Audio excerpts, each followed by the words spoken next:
If you want to connect USB flash drive to Xiaomi 17T or 17T Pro, then in that case we can use the USB-C port that we have at the bottom of the phone. Now, if you have a flash drive that has USB-C, then of course in that case you can just directly connect it to the phone.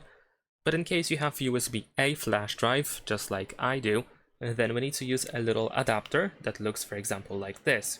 And this adapter converts USB-A to USB-C. So then when I connect the flash drive to the adapter, I can connect it to the phone.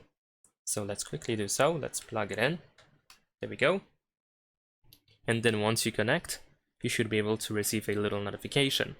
You can of course open the files, the file manager, for example. If you go to browse over here, then you can find the USB device storage. You can also use the files app by Google. It works in a similar way. You can find the USB storage in here. That's pretty much it. Leave a like and subscribe.